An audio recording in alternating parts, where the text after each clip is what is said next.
క్రీస్తునాథునందు ప్రియులకు సహోదరి సహోదరులారా, యేసుక్రీస్తు నామములో ఈ యొక్క క్రీస్తు సందేశమునకు మిమ్మందరినీ కూడా ఆహ్వానిస్తున్నాము.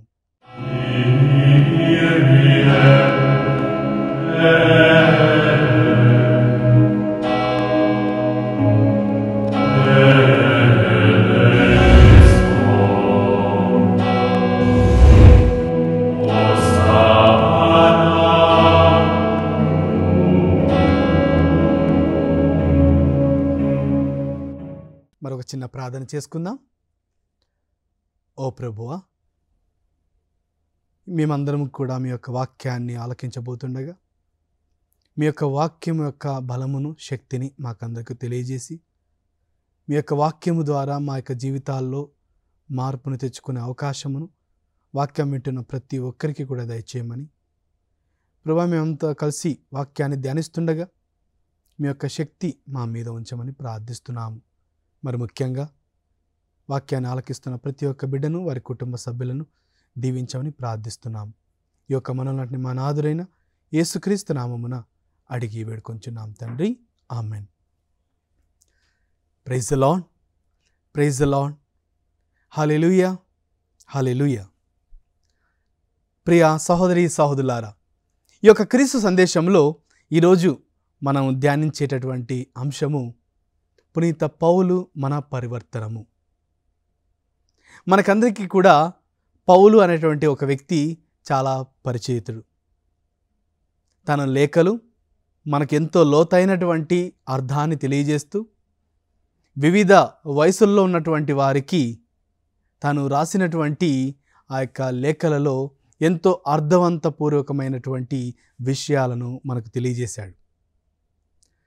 పునీత పౌలు గారు యువకులకు, అదేవిధంగా పెద్దవారికి, పిల్లలకు, భార్యాభర్తలకు, అన్ని రకమైనటువంటి ప్రజలకు గూర్చినటువంటి విషయములను మనమంతా కూడా ఏ విధంగా క్రీస్తుకు దగ్గర కావాలో తనకు క్రీస్తులో జరిగినటువంటి అనుభవాన్ని అనుసరించి మనమందరము కూడా క్రీస్తు దగ్గర కావాలనే అభిప్రాయంతో తను ఇస్తున్నటువంటి సందేశములు ఎంతో అమోఘం, ఎంతో ఆశ్చర్యకరమైనవి.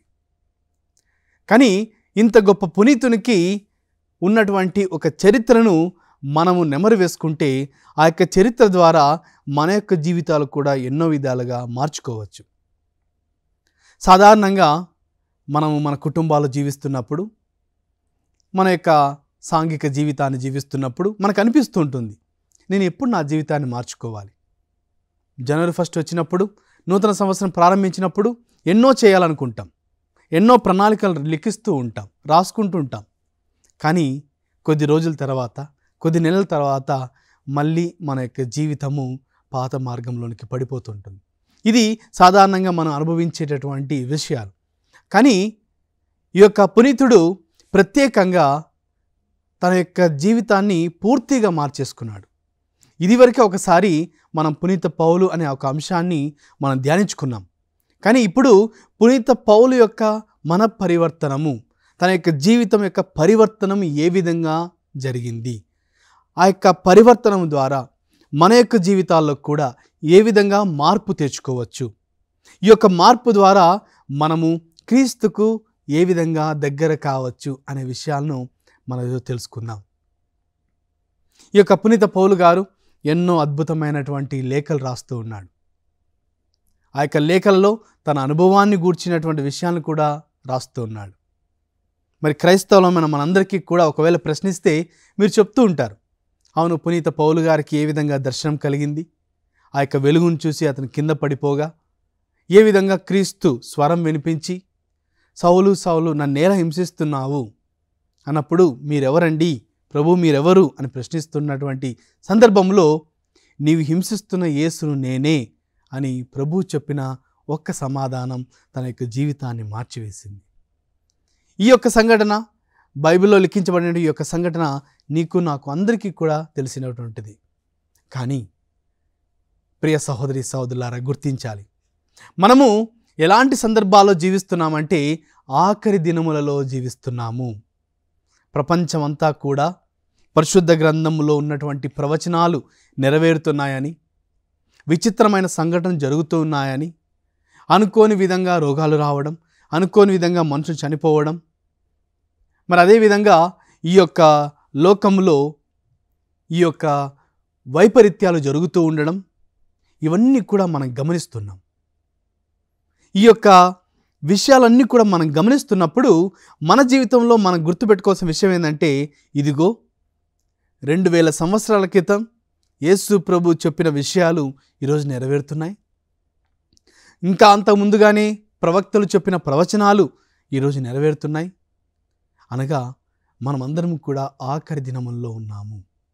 క్రీస్తు రాకడకు దగ్గర పడుతూ ఉన్నాము. రెండవ రాకడ దొంగ వలె వస్తుంది. ఎప్పుడు వస్తుందో మనకు తెలియదు. కానీ మనమందరం కూడా సిద్ధంగా క్రీస్తును స్వీకరించడానికి ఉండాలి అని మనకు పరిశుద్ధ గ్రంథం నేర్పిస్తుంది. ఏ విధంగా అయితే దొంగవాడు చెప్పకుండా మన ఇంటికి వస్తాడో దొంగలించడానికి, అదేవిధంగా ప్రభువు రాకడ ఏ సమయంలో వస్తుందో మనకు తెలియదు. కావున ఆఖరి సమయాల్లో మనం సంసిద్ధం చేసుకుందాం అని భ్రమలో మనం జీవించకుండా మన యొక్క క్రైస్తవ జీవితాన్ని ఎప్పటికప్పుడు మననం చేసుకుంటూ మనం సంసిద్ధం చేసుకోవాలి. ఈరోజు మరి ముఖ్యంగా ఈ యొక్క పునీత పౌలు గారి ద్వారా ఈ యొక్క పరివర్తనము ద్వారా మన యొక్క జీవితాన్ని కూడా మార్చుకునే విధంగా మనము వాక్యాన్ని ధ్యానించుకుందాం. ప్రియ సహోదరి సహోదరులారా, ఈ యొక్క పరివర్తనము లేకపోతే ఇంగ్లీష్లో దీన్ని కన్వర్షన్, ఒక వ్యక్తి ఒక పరిస్థితి నుంచి ఇంకొక పరిస్థితికి రావడం. ఒక సీతాకోక చిలుక అది పూర్తి శరీరాన్ని పొందుకునే రూపురేఖలు పొందుకునే ముందు అది ఏ విధంగా గొంగలి పురుగుగా ఉంటుందో, ఆ తర్వాత అది తన యొక్క రూపాన్ని మార్చుకుంటుందో, అదేవిధంగా మనము చిన్నప్పుడు ఉన్నటువంటి మన యొక్క శారీరక స్థితి ఇప్పుడు మనకు ఉండకపోవచ్చు. అంతేకాదు మనకు ఇప్పుడున్నటువంటి శారీరక స్థితి రాబోతున్న దినములో ఉండకపోవచ్చు. మన యొక్క శరీరం మారుతుంది, మన యొక్క జీవితం మారుతుంది, మన యొక్క ఆలోచన మారుతున్నాయి. మనకు ఒక పరిస్థితి నుంచి ఇంకొక పరిస్థితికి వద్దనుకున్నా కావాలనుకున్నా మనకు మార్పులు వస్తున్నాయి. కానీ మన యొక్క ఆధ్యాత్మిక జీవితాన్ని మార్పు తెచ్చుకోకపోతే మన యొక్క జీవితానికంటూ అర్థం ఉండదు. యెషయా గ్రంథము 45వ అధ్యాయము 22వ వచనాన్ని మనం చదువుకుంటే మనకు ఈ యొక్క పునీత పౌలు పరివర్తనము ద్వారా మనం ఏం చేయాలో దేవుడు నేర్పిస్తున్నాడు. లోకము 4 చెరగలనున్న ప్రజలెల్లరూ నా చెంతకు వచ్చి రక్షణను బడయుడు. నేనే దేవుడను, మరి ఏ దేవుడును లేడు. ప్రైజ్ ది లార్డ్, హల్లెలూయా. ఈ యొక్క వాక్యం విన్నప్పుడు మనకు తెలుసు, ప్రపంచంలో ఉన్నటువంటి లోకంలో ఉన్నటువంటి సమస్త జనులు 4 వైపుల నుంచి లేకపోతే అన్ని ప్రాంతాల నుంచి అన్ని దేశాల నుంచి రక్షణ పొందుకునేది కేవలం మనము ఎన్నుకున్నటువంటి యొక్క దేవుడు. నేనే దేవుడను, మరి ఏ దేవుడు లేరు అని ప్రభు వాక్కు మనకు తెలియజేస్తుంది యెషయా గ్రంథం ద్వారా. ఈ యొక్క యెషయా ప్రవక్త ద్వారా మనం నేర్చుకున్నటువంటి యొక్క మాటలతో నీకు నాకు అర్థమయ్యేది, మనం ఎన్నో సందర్భాల్లో మన యొక్క జీవితంలో ఏ కోణంలో మన యొక్క జీవితాన్ని జీవిస్తే మనం అభివృద్ధి చెందుకుంటాం అని ఆలోచిస్తుంటాం. కానీ మనం ఏ కోణంలో జీవించాలన్నా, ఏ మార్గంలో జీవించాలన్నా, ఏ విధంగా జీవించాలన్నా మనము మొట్టమొదటిగా మన యొక్క జీవితాన్ని ప్రభువు వైపుకు మరల్చుకోవాలి, ప్రభువు వైపు తిరగాలి. ఈ లోక జీవితము మనకు ఎన్నో మార్గాలను చూపిస్తూ ఉంటుంది. కానీ ఈ లోక జీవితం ఎన్ని మార్గాలు చూపించినా నీవు నేను ఎన్నుకోవాల్సింది దేవుడు మన యొక్క క్రీస్తు తన యొక్క కుమారుడుగా ఈ లోకానికి రక్షణ ఇవ్వడానికి వచ్చి ఉండగా మనము క్రీస్తు వైపు మన యొక్క చూపును, మన యొక్క జీవితాన్ని, మన యొక్క మార్గాన్ని మనం మరల్చుకోవాలి. ఇప్పుడు ఈ యొక్క పునీత పౌలు గారి విషయాన్ని మనకు వస్తే, ఈ యొక్క పౌలు గారు దమస్కస్ నగరానికి వెళ్తూ ఉన్నాడు. ఆ యొక్క వెళ్తున్నటువంటి ఆ యొక్క ఉద్దేశం క్రైస్తవులు అయినటువంటి యేసుక్రీస్తును వెంబడిస్తున్నటువంటి వారందరినీ హింసించాలి, చెరసాల్లో వేయించాలి, ఖండించాలనే ఒక దృక్పథంతో వెళ్తూ ఉండగా అది ప్రభువు వైపు వెళ్తున్నటువంటి మార్గం అయితే కాదు. సౌలుగా ఉన్న ఒక వ్యక్తి దమస్కస్ నగరానికి క్రీస్తు నమ్మిన వారిని హింసించడానికి వెళ్తున్నాడు. కానీ అదే మార్గాన్ని క్రీస్తు ప్రభు తన యొక్క మార్గముగా మార్చుకుంటున్నాడు. అదే మార్గంలోనే ప్రభు తన యొక్క జీవితంలోనికి అడుగు పెడుతున్నాడు.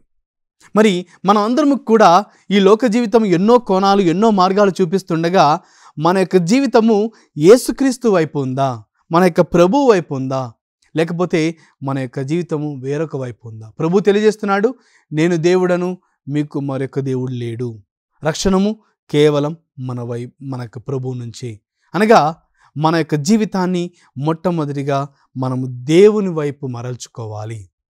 ఎన్ని పనులు సతమతం అవుతున్నా, ఎంత బిజీగా ఉన్నా, ఎంత కష్టాలు ఉన్నా, మొట్టమొదటి అడుగు క్రీస్తు వైపునకు మన యొక్క అడుగు వేయాలి. మన యొక్క జీవితాన్ని క్రీస్తు వైపుకు మార్చుకోవాలి. ప్రియ సోదరి సోదరులారా, సమయం ఎంతో లేదు.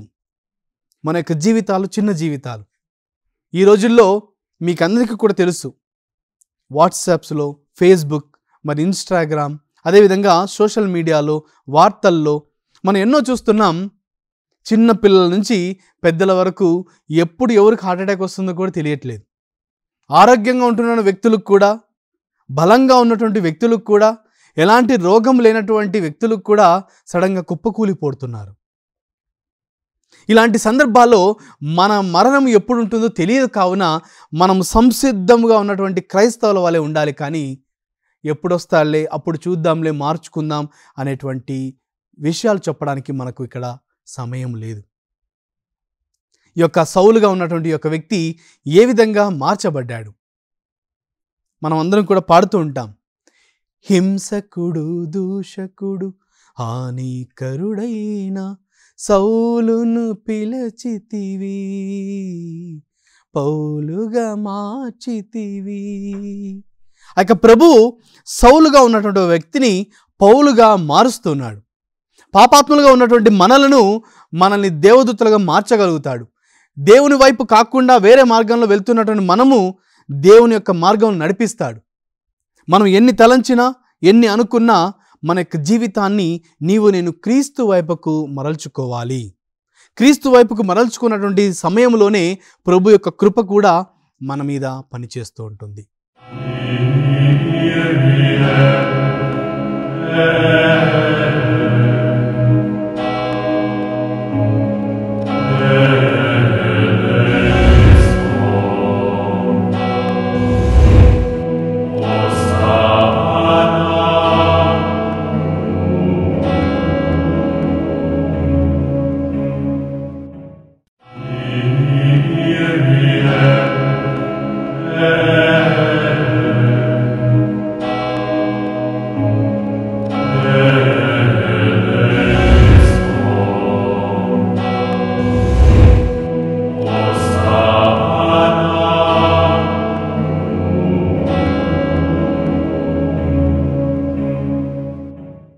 అందుకనే మనం పాడుతూ ఉంటాం కదా, ఎన్ని తలచినా, ఏది అడిగినా, జరిగేది నీ చిత్తమే ప్రభువా, జరిగేది నీ చిత్తమే.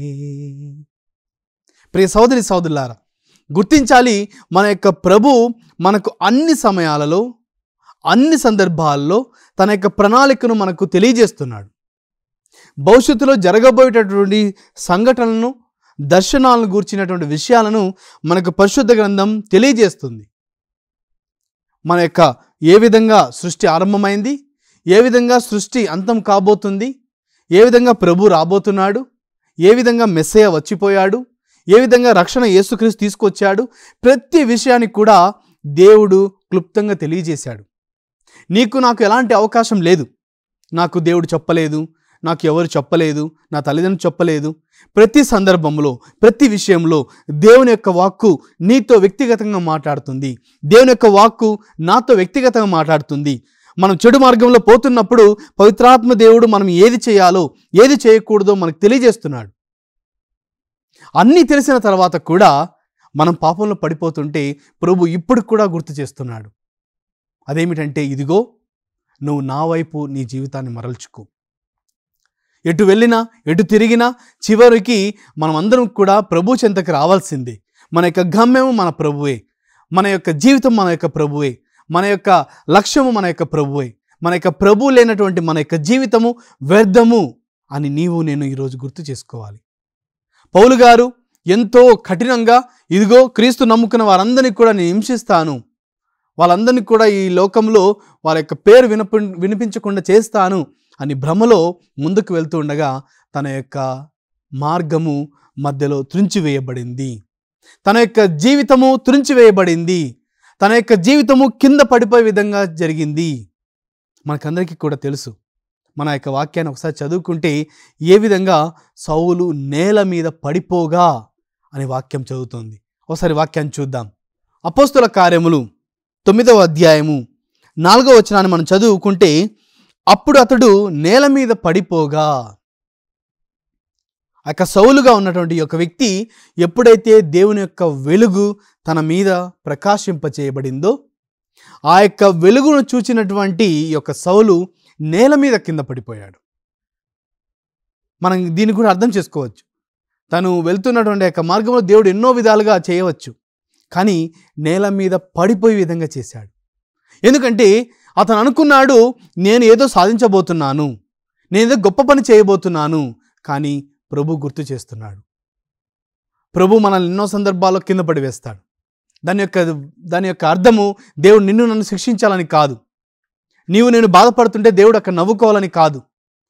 మన యొక్క కష్టాల్లో దేవుడు సంతోషాన్ని పొందుకుంటానని కాదు. మనం కింద పడిపోయినప్పుడు తిరిగి క్రీస్తుతో లేవగలుగుతాం. మనం ఈ లోకంలో పాపమునకు కింద పడిపోయి, ఈ యొక్క లోకంలో ఈ పాపమునకు చనిపోయి, మనం క్రీస్తులో కొత్త వెలుగుగా జీవించాలి. ప్రభు నీకు నాకు ప్రతి సందర్భంలో కూడా అవకాశం ఇస్తున్నాడు. ప్రతి విషయంలో కూడా దేవుడు తెలియజేస్తున్నాడు. కానీ మనం ఎన్నో సందర్భాల్లో దీన్ని కనిపెట్టుకోలేకపోతున్నాం. మన యొక్క భ్రమలోనే మన యొక్క జీవితాన్ని మనం కొనసాగిస్తున్నాము. కావున ప్రియ సహోదరి సహోదరులారా, ఈ యొక్క పౌలు మన పరివర్తనం ద్వారా మనం మొట్టమొదటిగా చేయవలసింది దేవుని యొక్క మార్గం వైపు మన జీవితాన్ని మరల్చుకోవాలి. అందుకనే ప్రభు యెషయా గ్రంథము 46వ అధ్యాయము పవిత్ర వచనములు 8 నుంచి 10 వరకు మనం చదువుకుంటే ఈ యొక్క వాక్యాలు మనకు ఎంతో క్లుప్తమైనటువంటి సమాధానాన్ని ఇస్తున్నాయి. ఏ విధంగా దేవుని వైపు మరల్చుకోవాలి. ఇప్పటి నుంచి అయినా ఒక వాక్యం చదువుకుందాం. పాపులారా, దీనిని జ్ఞప్తి అందుంచుకొనుడు, ఈ కార్యమును గూర్చి ఆలోచింపుడు. పాపులారా అని ప్రత్యేకంగా దేవుడు ఎందుకు పరిగణిస్తున్నాడంటే, నీకు నాకు తెలుసు, మనం అందరం కూడా మంచి చేయాలన్నా చేయలేకపోతున్నాం. మనందరం కూడా పాపాత్మమే. కానీ ఇక్కడ భయపడనక్కరలేదు, చింతించనక్కరలేదు, వెరవనక్కరలేదు. కానీ ఈ యొక్క కార్యమును గూర్చి ఆలోచింపుడు అని చెప్తున్నాడు. ఆ యొక్క కార్యం ఏదో ఒకసారి చదువుకుందాం. పూర్వ సంఘటనను జ్ఞప్తికి తెచ్చుకొనుడు. నేనే దేవుడను, మరి యొక్క వేల్పు లేడు. నేనే దేవుడను, నన్ను పోలినవాడు లేడు. ఈ యొక్క వాక్యం విన్నప్పుడు మనకు అర్థమవుతుంది, ఇంత క్లుప్తంగా మనకు దేవుడు తెలియజేస్తున్నాడంటే, మనం దేవుని తెలుసుకోకపోతే, మనమే దేవుళ్ళు అనుకొని మనకే అన్నీ తెలుసని భ్రమలో ఉంటే, ప్రియ సహోదరి సహోదరులారా, ఈరోజు మన యొక్క జీవితానికి ఫుల్ స్టాప్ పెట్టాలి. ఈరోజు మన క్రీస్తుతో పాటు మరణించాలి. తిరిగి యేసుక్రీస్తుతో పాటు మనం నూతన జీవితంలో లేవాలి. ఎందుకంటే మనం జీవించే యొక్క భ్రమ ఎన్నో సందర్భాల్లో అదే శాశ్వతంగా మనకు తెలియజేస్తుంది, కానీ శాశ్వతము కాదు. పూర్వ సంఘటనను గుర్తు తెచ్చుకొనుడు. పూర్వ సంఘటనను గుర్తు చేసుకోవడం అంటే దేవుడు ఏ విధంగా ఇజ్రాయేల్ ప్రజలను నడిపించాడు, ఏ విధంగా వారిని రక్షించాడు. ఎర్ర సముద్రం అడ్డు వచ్చింది, దాన్ని రెండుగా చీల్చాడు. వాళ్ళకి ఆహారం లేదు, ఆకాశం నుంచి ఆహారం ఇచ్చాడు. వాళ్ళకి తినడానికి మంచి భోజనం లేకపోతే పక్షులను ఇచ్చాడు. నీరు లేకపోతే రాత్రి నుండి నీటినిచ్చాడు.